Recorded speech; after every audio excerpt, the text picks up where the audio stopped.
All right. Hello, everyone, and welcome to Rise Zion. We are pleased to have Ryan Shanahan back in our virtual studio again. He has more stories to share with us from World War II about Latter-day Saints who made a disproportionate impact on the world.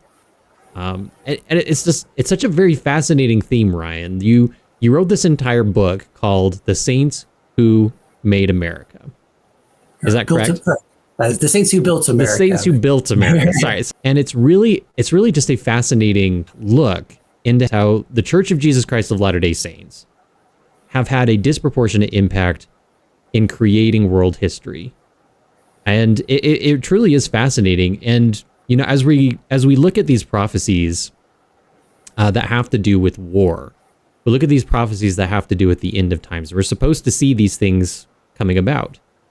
It seems to me that Latter-day Saints might have some sort of a future role in fulfilling prophecy in the way that we would like it to be fulfilled. And hopefully it's good rather than, you know, all negative.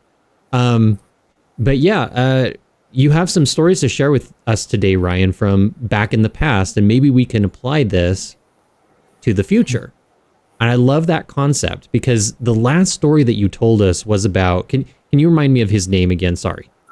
Yes, it was on Hillmuth Hubner, a German Latter-day Saint. I have a hard time with names. Hillmuth Hubert. Yeah. If I said that correctly. Yeah. In any case, he was a Latter-day Saint who, I mean, it's just a perfect case study of using free speech. Well, they didn't have free speech, of course. But it's just a perfect example of protesting in a way that is peaceful, in using the power of the pen, using the power of expression in order to bring truth to the Nazi regime because they were Germans, right? But today you have a different story to tell that might have similar stories or might have similar themes and similar lessons that we can take away from this. So Ryan, I'm just going to let you kind of introduce this topic, introduce this story and the characters and why this is so important to us today. Certainly, and it's a pleasure. These stories, they're so rich, and I think they're so worth remembering, not just because they're Latter-day Saints, but because of their impact or how they've contributed to the world. Excuse me. And in that note, let's see here. Now, in that note, I actually, with my studies for the book, I did research into several U.S. wars, including everything from the Spanish-American War in the late 1800s. That was the first U.S. war that Latter-day Saints were actively connected to. All the way up to the Korean War. And so there's lots of great stories in all of these different eras, where Latter-day Saints have made a substantial contribution to the efforts and to America's interests and the benefit of mankind.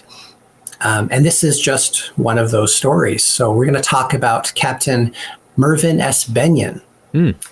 And some of you might be familiar with him because he was actually featured in the Pearl Harbor movie. And he's one of the 5 Latter-day Saints in World War II who received the Medal of Honor. Awesome. Okay. Interesting. Well, we'll get into it. So then Captain Bennion, well, he commanded the USS battleship West Virginia, stationed in Oahu, Hawaii, at Pearl Harbor, of course.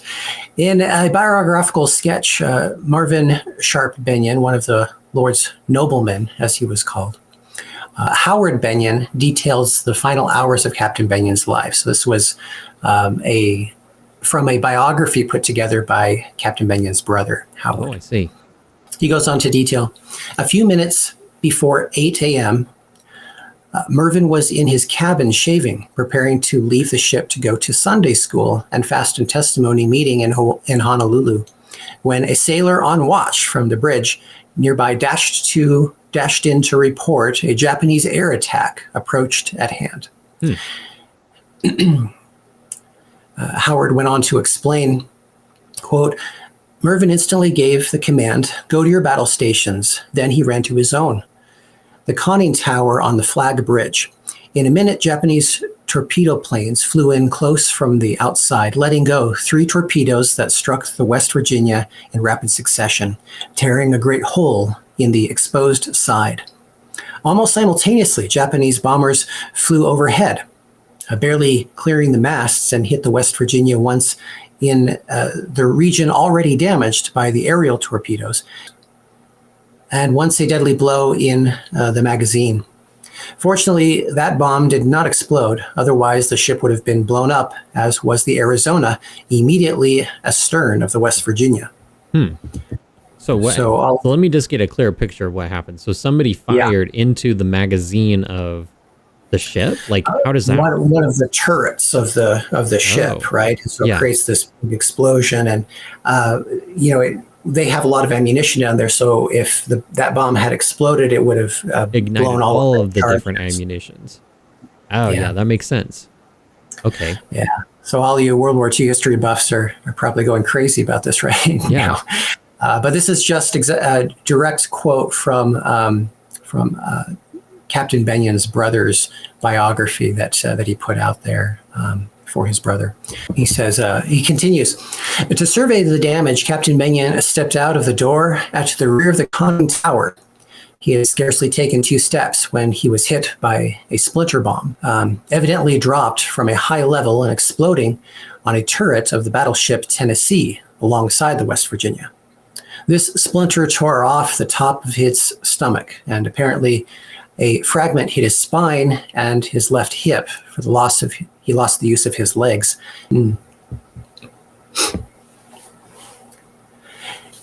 He continues, a pharmacist's mate put a simple dressing on the wound and tried to ease the pain. Lying on the deck, Captain Bennion refused to be evacuated and continued to give orders and instructions to his well-trained crew. The ship brought down 20 to 30 enemy planes, despite being so damaged. Captain Bennion and a seaman were the only crew members on the ship who died. He talked only of the ship and the men, how the fight was going, what guns were out of action, how to get them in operation again, casualties in the gun crews and how to replace them, who was wounded, what care the wounded were receiving, and provisions for evacuation from the ship. The fate of the ship, the number of enemy planes shot down, the danger of fire from burning oil drifting around the West Virginia, from the exploded Arizona, satisfaction over the handling of the ship, satisfaction with the effectiveness of the gun crews in shooting down attacking planes, and satisfaction with the conduct under fire of officers and men on the ship, so on and on. He's mortally wounded at this point, and I think he knows it. And he continues to stay at his post, and give direction and check on the situation, check on his crew, the injured, making sure everybody's getting exactly what they need. It's inspiring. It's amazing. Any questions? Well, that sounds really good. So, like, he just to review at the beginning, just in case we missed something, I might have missed something. So he was what was his rank in the military? Like, he's a leader. It sounds like, of some sort. He's a captain. He's captain of the ship. And that makes total sense because he's there guiding and directing the people on the ship as he's still mortally wounded. So that's very remarkable. I'll finish off here with the story. Okay. About the outcome and its impact. The courage of Captain Bennion has been remembered. His character was portrayed by actor Peter Firth in the 2001 film Pearl Harbor. And President Franklin D. Roosevelt posthumously awarded Captain Bennion the Medal of Honor. Admiral David Foote Sellers later wrote to Bennion's widow, his complete forgetfulness of self and devotion to duty to the last has given us a memory and set an example that will forever serve as an inspiration in years to come to the officers and men of the United States Navy. Movies and books have long depicted the heroism of well-known service members from the record of World War II veterans. But although the battles ended 80 years ago, some of these stories, they're barely remembered, and some are only still just now coming to life long after the fact. But these are stories worth remembering and sharing, and knowing the capacity in us for good and for honor, for duty, and the capacity that each of us has within us to serve beyond the capacity that we think is possible. That's a very good point. I like that because of the fact that in many ways, if we're talking about Latter-day Saints being a sort of a light on the hill, right? We have to become leaders. Well, some of us have to become leaders. I'm not going to say that everybody has to be a leader, but you can be a leader in a different way, even if you don't think that you can be. And I think that that's very important because the whole world just is in desperate need of some direction right now, it feels like. And I think that we can play a role in that in some ways. I don't know. What are your thoughts on that specifically? Very much in line. I do have some personal thoughts to share on this. I think about myself where I am today. I'll be 42 this November, and how the last decade or even 15 years or 20 years have played out. I feel like I've become such a very different person. And that's the natural way of life, right? We grow, we change, we develop, we gain new ideas, we gain new understanding. What I see about the church itself in this role is we're all growing, right? And that's what the gospel message is. It's progression. And the hope is eternal progression. And this life is a proving ground, a testing ground, a sampling of what's to come, right? It's preparing us for what's to come. So any growth that we attain unto in this life is going to give us an advantage in the life to come, says Joseph Smith. Yeah. And I believe that's very much so. And I see this progression in my own life, and I reflect back on how much the church has been involved in making that a reality. Like you said, you don't have to be a leader. There's a capacity for everyone to improve wherever you are. It doesn't matter what position you are in life. And I think that's a key message in the gospel of Jesus Christ that we read throughout the New Testament, that he doesn't care who you are or where you come from or what your status is. All of it is acceptable as you come to him and repent, which is to change, right? To be open to growth, to becoming more than you are. So if you are more tomorrow than you were yesterday, you have succeeded in an aspect of the gospel message. And it's a wonderful thing. And we want to champion that, accept that, and encourage that. And that's what the church organization and community is all about and what it's for. Yeah, I love that. Some of the scriptures that come to my mind quite frequently as I've done this channel, especially the topics that we've been discussing, are the scriptures that talk about becoming an heir with Jesus Christ, a joint heir with him, and being a steward of everything basically that he's giving to us. And, I've said this before, but a steward is not like a janitor, right? A steward is somebody who has the same powers as the king, who is the king's agent on earth. And it's just, that's a very powerful thing. And learning to do these things, learning to be a great leader is one of those things that we can do. But in order to help build the kingdom, we do have to continually progress, as you're saying. We have to, and for some people, maybe their stewardship is just taking care of their family, and I think that is definitely legitimate. I don't think that everybody has to go out and do this huge grandiose thing, but I think that for a lot of people is just taking care of their family and doing that and becoming a leader within the family that they need to be in order to steer them through the last days, spiritually safe. And if I could, building on that, a big part of that growth or serving where you're at is learning to bear our burdens gracefully, right? Yeah. Because that's the key to growth.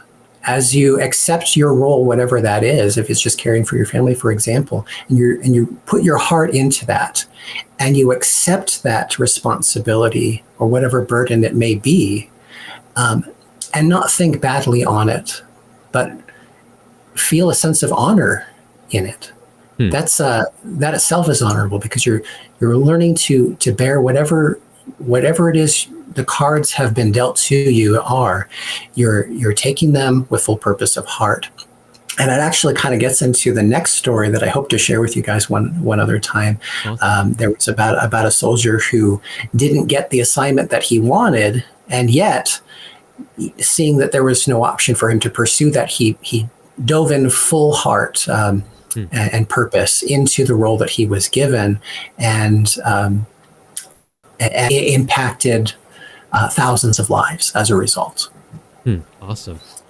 Well, thank you. Is there anything else that you'd like to share with this story, this current one, before we head out? Well, I think it wraps up pretty nice. I'll leave it as it is. All right. Well, thank you guys so much for watching. Before you go, please make sure to like, comment, and subscribe to the channel.